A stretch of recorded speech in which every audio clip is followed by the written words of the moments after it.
বিশ্বজুড়ে চাহিদার শীর্ষে লিলিয়াম ফুল। অপরূপ সৌন্দর্য, নজর কাড়ার রং আর ঘ্রাণের কারণে আমাদের দেশে রয়েছে এর ব্যাপক চাহিদা। সম্প্রতি এই ফুলের বিস্তার ঘটেছে বাংলাদেশে। দিন দিন চাহিদা বাড়ায় শীতপ্রধান দেশ থেকে আমদানি করা হয় এ ফুল। মাদারীপুর হর্টিকালচারে প্রথমবারের মতো পরীক্ষামূলকভাবে লিলিয়াম ফুলের চাষ হচ্ছে। এই ঘটনা ফুলপ্রেমীদের মধ্যে বেশ আগ্রহের জন্ম দিয়েছে। প্রতিদিন ফুলের বাগানটি দেখতে আসছেন দর্শনার্থীরা। এখন তারা দেশের মাটিতে বাণিজ্যিকভাবে এটি চাষ করতে চান। এসে দেখি যে লিলিয়াম জাতীয় ফুলটা, এই ফুলটা আমি রাজবাড়ী বা আমি কোথাও দেখিনি এই পর্যন্ত, তবে এই প্রথম মাদারীপুর হর্টিকালচার সেন্টারে আমি এই ফুলটা দেখছি এবং দেখতে খুবই সুন্দর, চমৎকার লাগছে। যে গ্ল্যাডিওলাস, মল্লিকা, রজনীগন্ধা যে ফুলগুলো আছে, এই ফুলগুলোর মতো এটার অনেক চাহিদা হবে, যে এটা যে কোনো কাজে, মানে আপনার যে ফুলের তোড়া, তারপর বড় যে ডালা করে বা স্টেজ সাজায়, এই সমস্ত কাজে অনেকভাবে ব্যবহার হবে এবং এর বাণিজ্যিক যে বিষয়টা, এটা খুবই ভালো হবে আর কি। মানে সামনে এটার ভবিষ্যৎ ভালো। একটা ফুল আমি এখান থেকে ফুলের চারা নিয়ে দিন, মানে আমার বাসায় আপনার রোপণ করতে পারি, এই জন্য আমি আসছি। মাদারীপুর সদর উপজেলার মোস্তফাপুর ইউনিয়নে সরকারিভাবে গড়ে উঠেছে হর্টিকালচার সেন্টার। শীতপ্রধান দেশগুলোয় সাদা, হলুদ, কমলা, গোলাপি, লাল ও বেগুনি বর্ণের লিলিয়াম ফুল দেখা যায়। এ জাতের ফুলে 6টি পাপড়ি থাকে, যা বেশ প্রসারিত হয়। বীজ উৎপাদনকারী প্রতিষ্ঠান লাল তীর সিড লিমিটেডের সহায়তায় লিলিয়ামের 50টি কন্দ রোপণ করেন হর্টিকালচার সেন্টার। ফুলটা চাষ করছি, আর ফুলটা লাগানোর পরে 30 দিনের মাথায় মুকুল আসছে।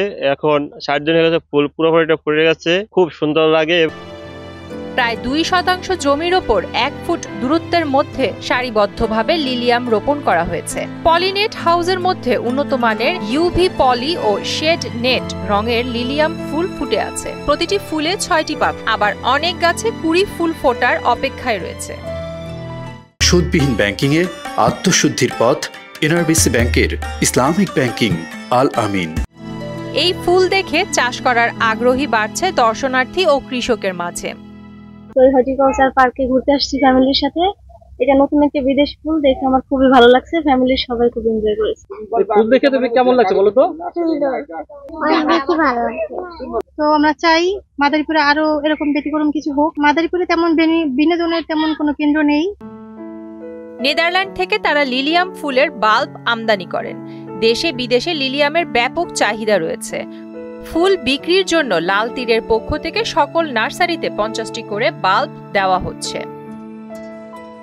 বাংলাদেশকে ফুলের আওতায় আনার জন্য বাইরের যে ফুলগুলো আছে, যেটা বাংলাদেশে চাষ করা যায় কিনা, এই জন্য ট্রায়াল হিসাবে লিলিয়াম ফুলটা, এটা বসন্তকালে চাষ করা হয়, এই ফুলটা নিয়ে আসছে।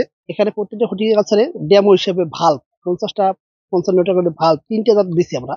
এটা লাল হয়, কিছুগুলো এই যে রং দেখছেন, এই রংগুলো হয়, 3 ক্যাটাগরি রং হয়। আগামীতে ফুল চাষের ক্ষেত্রে ব্যাপক আগ্রহী উদ্দীপনা বাড়বে। এটি থেকে অল্প দিনেই ফুল পাওয়া যায়। রোপণের 55 দিনের মধ্যেই আমরা ফুল পেয়েছি।